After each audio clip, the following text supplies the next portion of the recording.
already I've gained some clarity there, right? Because maybe these cards, the Oracle, set me up to think about what I'm looking for out of this experience.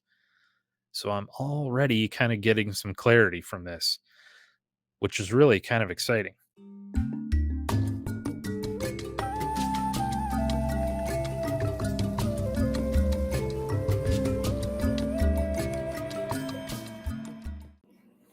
Hey, everybody.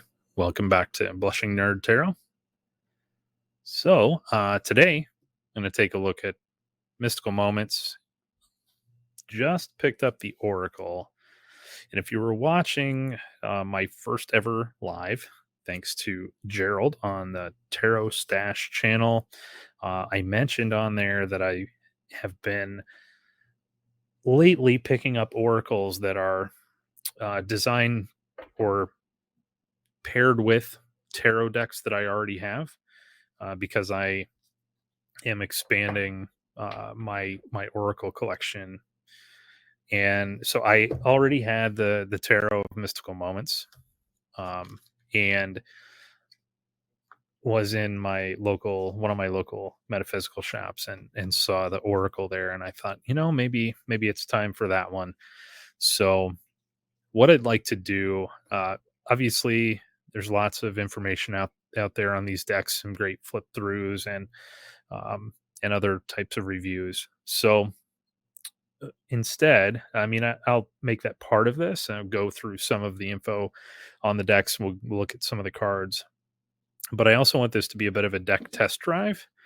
Um, so there's some good information in the deck here, or I'm sorry, in the book, and um, likewise, we have a nice book with Oracle as well. So um, very much the same format. It's just simple, no pictures, just corresponding with the titles of the cards and a little description to fit. Uh, so we have some info to go on there, and what I'm thinking is we'll go through a few of these because actually I barely looked at this deck when I got it, the Oracle. I've looked at the tarot quite a bit, of course, but um, just some highlights from this one. One of which I turned right to. This Four of Wands is, I mean, just if I can get it onto the camera, that would help.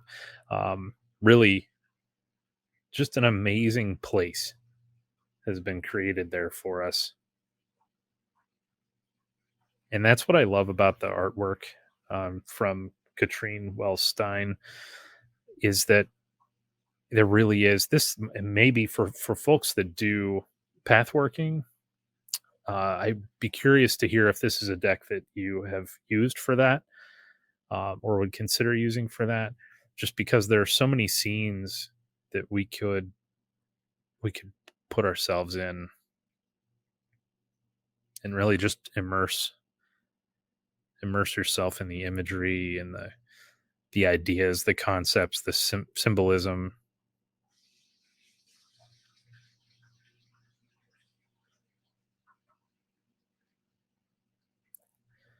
So again, um, just some incredible work here to set the scene. So the tarot deck, really nice, really nice card stock. It is glossier than I tend to be drawn to. I was a little bit surprised by that because this is, a modern. This is a modern deck. Came out, I believe it was last year, 2021.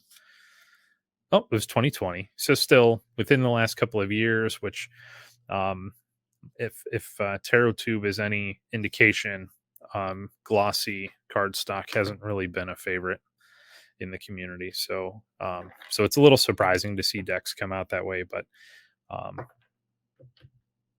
regardless, this is nice. It's very nice cardstock. It it slides.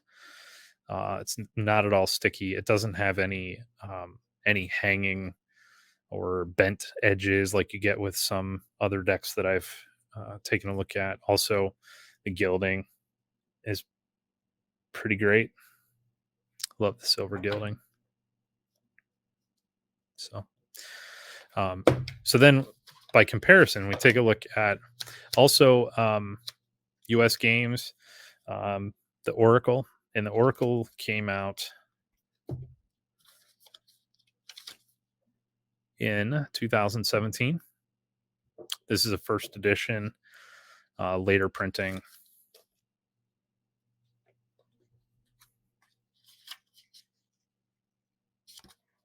So, this being an earlier deck, of course, the size is quite different. Same height, but the Oracle is the one that has the narrower card in this case, which is really interesting. It's generally the other way around, right? So, this is a matte finish, a little bit of a sheen to it, but much more matte than what we get on the tarot. So again, I haven't really looked at this much. Obviously, it's still in order, but having just picked this up and barely flipped through it just so that I could get an idea what the artwork looked like.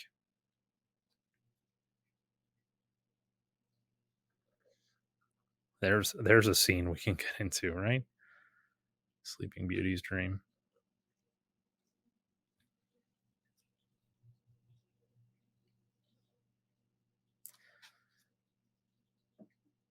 So not quite as collagey a feel as the other deck. It still is, but I mean there are just so many elements that feel like almost photographic in the tarot. And in some cases, I think maybe they are, but they're brought in with mixed media, um, which that's not quite how this Oracle feels, which is fine. I like both styles. A lot of the same higher concepts I think are at work here.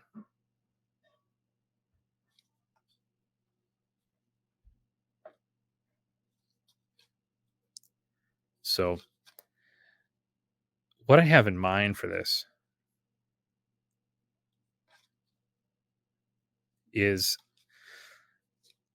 I like to think about twists on existing spreads, and how we might be able to expand on some concepts to come up with new ways of looking at things and just some creativity. And oh, by the way, the backs, if you've not seen them, they're very similar between the two. However, what I'm thinking about, or what I've been thinking about, is if you have a situation where you're trying to make a decision between two paths, we could do any number of different spreads to help answer that kind of question. You can do a 3-card spread about the situation, and you could do I could see even a 1-card pull that would kind of give you maybe some indications, not necessarily a yes no, but if you're deciding between two paths, it might give you the cards you end up with may give you some sense of direction on what may be best for the given situation. But what I like to do, you could even go with the Celtic Cross. And in some cases, people may see that sometimes as kind of a heavy lift for what might be a simpler question. But I love the way that the Celtic Cross can really dig in to a problem and see different sides, and it can help you think about the overall scope and maybe maybe help you see outside of the confines of just uh, the the single thought of do I do this or do I do that. Um, Instead, what it can do is give you the atmosphere maybe to help make sense of what's going on. So just doing a little shuffling here to get the oracle nice and mixed up and ready to go for us. So what I thought about for this concept of trying to make a decision between this or that was something that started with um, two oracle cards, and each oracle card would start in a sort of a V configuration. So something along the lines of this. And then from there, you could have anywhere from, 2, maybe 3 tarot cards on each of these paths. And what I'm thinking is you start out by taking a look, thinking about the question, thinking about the two situations, the two possible outcomes or the possible paths that you'd like to take.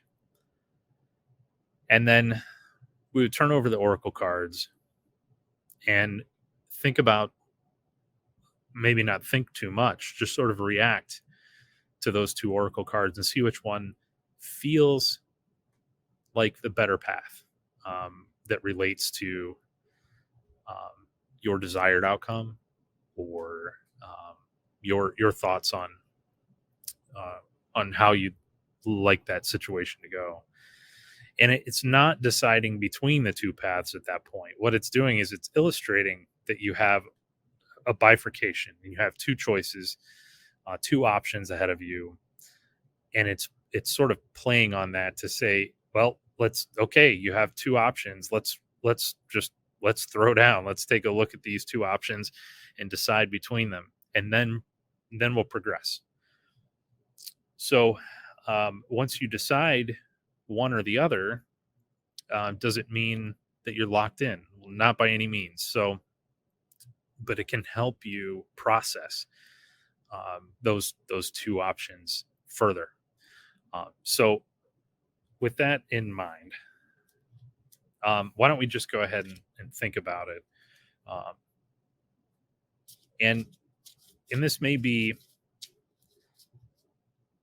it could be any number of things. It's, it seems like we're constantly faced with this or that kind of situations. And sometimes it's real easy to just say, oh, well, yeah, I'm just going to take option B because it feels right and it's fine. And the consequences aren't huge if I don't go the other direction, or if something doesn't go right, I can always switch gears. But some of them just hold us up, and it unnecessarily. They can be situations of, maybe a creative endeavor. It could be something as simple as, you have to commit one way or the other to a certain style. Maybe you have an art show coming up and you're trying to decide, you have two different avenues. You can do some textile work because that's something in your wheelhouse that you really enjoy.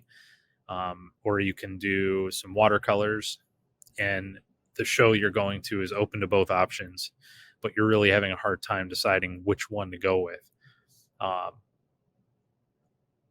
Any artistic endeavor, it's a lot of work. It's yes, there's creativity, and that can be pleasurable and exciting, but it is a lot of work, right? So you don't want to put all of your effort down one path and then think, oh, maybe I should have gone the other way. So sometimes just something like this can help to unlock that a little bit for you and help you to commit one way or the other. And in some cases, all it's doing is revealing sort of what you felt and your heart all along. So let's use that as an example. We have an upcoming art show, and we're not sure if we should do textiles or watercolors. So we have number 39 and number 16. My home is my castle, and Eva. Let's see what the book has to say. And if we just look at these as is, without taking a look at the book first, what do we see? Eva has a bit of a, I don't want to say a dark energy, but there's an element of mystery there. And, and now I'm just picking up on two. There's, we have the snake, and we have, see the snake around around her neck there. And this texture is very familiar from a type of plant, and I can't think of what it might be. And that may be a pitcher plant up there. Could be that that's what's going on here too. Maybe that is a pitcher plant. And maybe this has something to do with a potential, I don't know, just something to watch out for, perhaps a cautionary card. Not sure.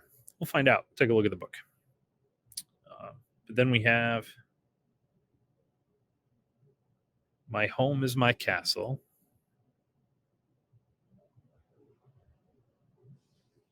And of course, in this case, the castle is part of the character. So let's take a look.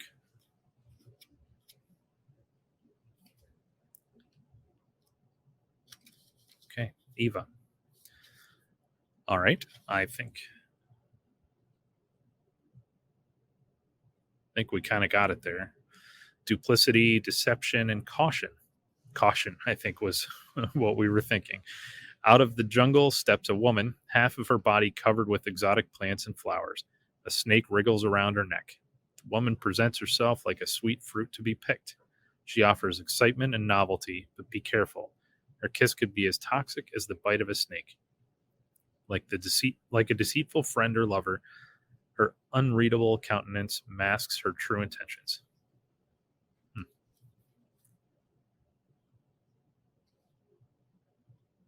39.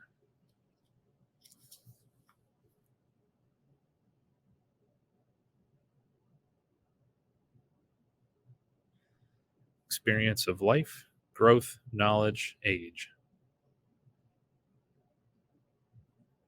The woman on the card carries a big castle on her shoulders. The castle is solid. It seems like it was growing each year of her life. The castle stands for the woman's soul. Inside its enduring walls, she keeps all her memories, thoughts, knowledge, and feelings. The older the woman gets, the more this fortress of life grows.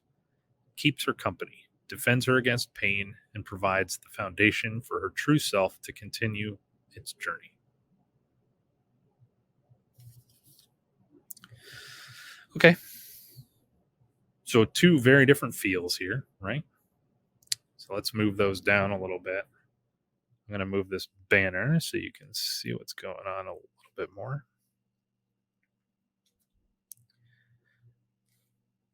So if we're thinking about two different options, two different paths, in a creative endeavor, you could probably go either way here. It's maybe there's some negative feels with that number 16 Eva card. If we were talking about an emotional situation or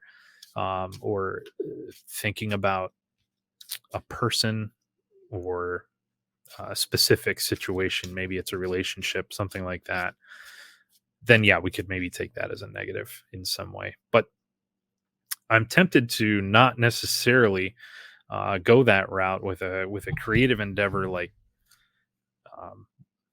watercolors or working in textiles, and could be quilting or knitting or crochet sculpture is kind of a thing these days, and if that's the right term.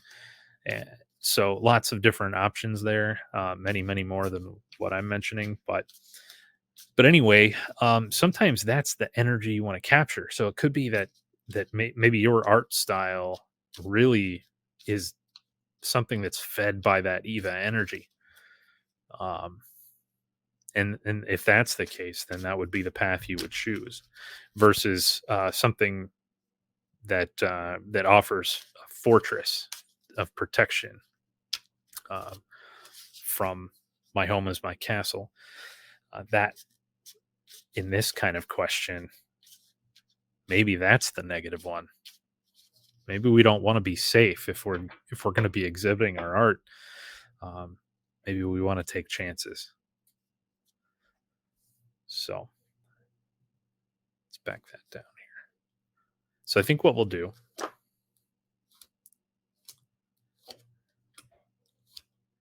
is this kind of formation. Now, if I had as simple as enough space, maybe I would take that out to a greater degree. We could certainly do that, move things around. Um, but I think this does a nice, succinct delivery when you're looking at two situations, because we have two paths, two options, a bifurcation in the road somewhere, um, unknown, but we have to pick a lane, and just proceed. And maybe that, if we're stuck, then we really probably ought to just get things moving. So maybe we don't want to get too complicated. So for this scenario, I am going to, after I relight or light some more incense here, um, I am going to go the Eva route, because I want my art to have that kind of challenge behind it. I don't want to be safe. So thinking about that means I'm directing my intention one way, and already I've gained some clarity there, right? Because maybe these cards, the Oracle, set me up to think about what I'm looking for out of this experience. So I'm already kind of getting some clarity from this, which is really kind of exciting. Um, and we're only two Oracle cards in. So now let's see what's going on with the tarot. So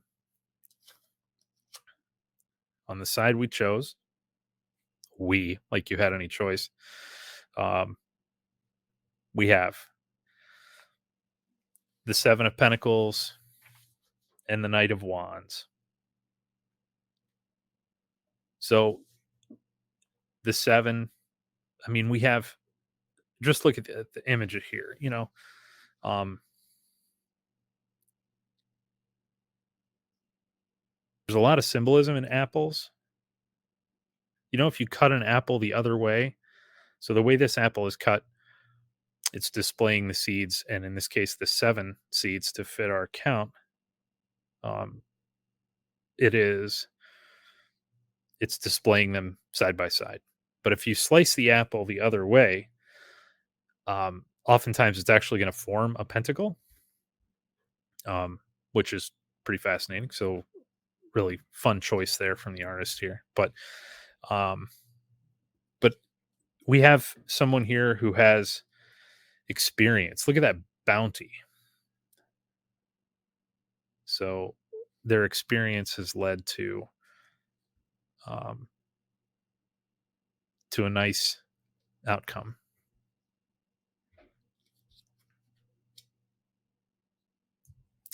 Then we have the Knight of Wands, and that is really some passionate action there, and confidence.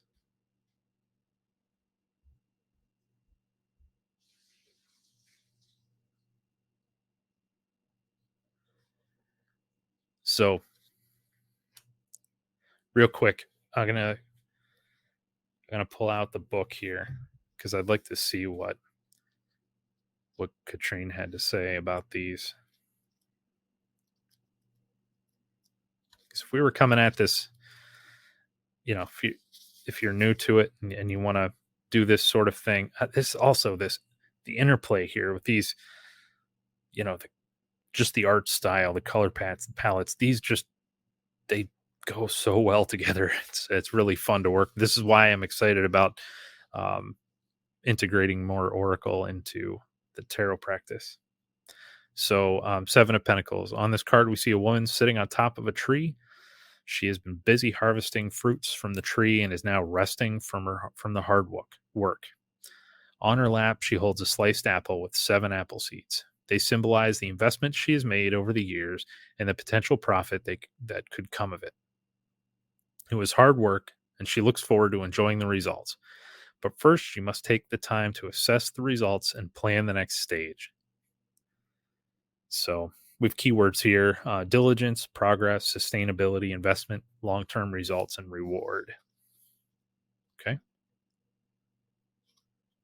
So, and by the way, if anybody has seen this, I refuse to believe that this is a totally new idea for a spread. So if you've seen this type of spread before, I'd love to, if it's a video, if you could somehow let me know where that is or comment on it. Let me know in the comments where you saw it or what version, if there were any differences, because um, it's a work in progress for me. This is just kind of a new, interesting thought that I had, but probably not new to the world. Very little is unique, right? So our Knight of Wands. The Knight of Wands is a daring horsewoman who is jumping through a ring of fire. The background is dark and ominous. Only the stars illuminate the scene and reflect the knight's courage. Dangerous flames surround her, but her confidence makes her unafraid of taking risks. She can be impulsive without thinking of all the dangers that lie ahead. She is full of energy and the longing for her adventures. And we have confidence, daredevil, charisma, impetuousness, recklessness, passion project. It says passion project. And what are we talking about here? Unbelievable, people. Jeez. All right. I'll calm down. So I feel like this path feels like a real humdinger. So now here's one thing we didn't think about before we started doing the flipping of the tarot cards that may have been helpful. So we said that at the beginning we weren't choosing a path based on this side is going to be the watercolors and this side is going to be the textile work, right? That's not how I envision this working. And it could, I mean, maybe that's how you do it, but in my mind, I guess, I don't know, that it feels kind of locked in when you're at least down at the oracle stage. Could we have done that at the or prior to the tarot stage? Yes, I think so. I think that would be an okay place to insert that. Which one of these aligns with how you think about either of those avenues, whether it's this project or something else? I think that would be a good place to do that. But what we can do now, since we didn't do that, I think we're still in an okay place because we can think about these cards, the passion, the action, the preparation, the experience. Which one of those lines up with the project we're thinking about? So, if it's the textiles, that maybe it's something we have done before and have had success with, but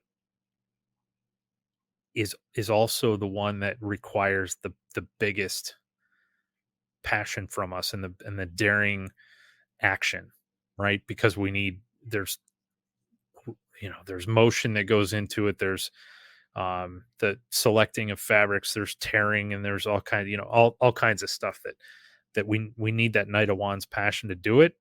but when we do, it reaps the biggest rewards, perhaps, right? Um, and it very well could be the other way around for the watercolors too. But let's take the other side. Okay. We have 10 of wands and the magician. And can we just take a moment to look at these cards again? Seriously. I mean, I haven't really worked with this tarot in quite a while. It's one of the reasons. Again, this is why I got the oracle, because I thought this would be such a fun way to reactivate this and bring it back out. So here we are. 10 of wands. We have completion. Um, in the magician, we have mastery over the elements. We have um, boy, if I mean, are we helping somebody make a decision here? Because this is getting difficult between these two.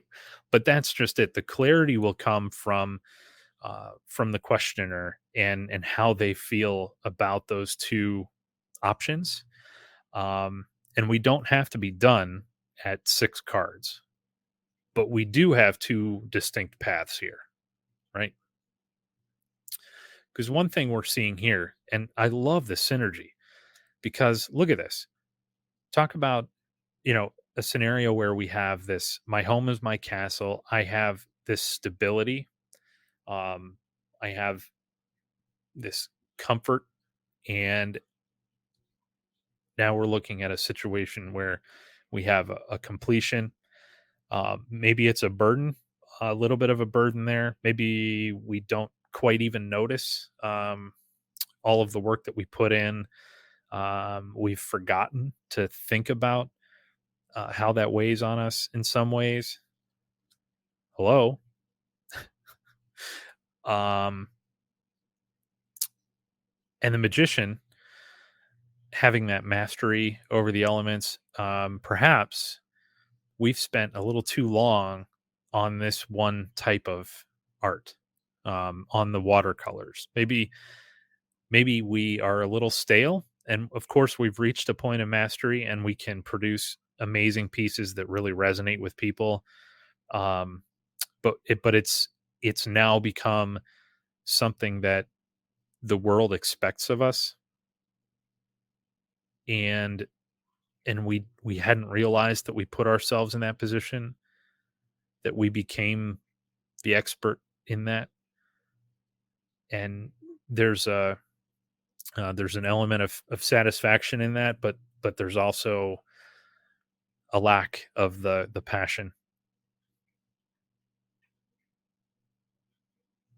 So what a fun exercise. And I do feel like this could be really helpful. I mean, this is one of those scenarios that this is one of those things that I really like about tarot, is just the idea that we can take everyday situations that we're stuck on, that we just can't get those wheels moving again, and we can just throw down some cards and start to break that up and start to get things moving. And I feel like this is getting things moving in a really cohesive, beautiful way, that frankly I didn't expect. I didn't see it coming either, and it's really exciting. So I hope you enjoyed this. I think I'll call it quits there. Part of me wants to just keep putting cards out and keep going down different paths, but I do think that this is going to be a regular for me. I think I'm going to use this spread quite a bit, actually.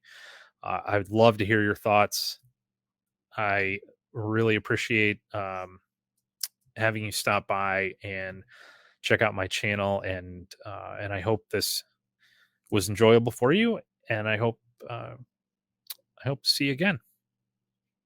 Thanks a lot, everybody.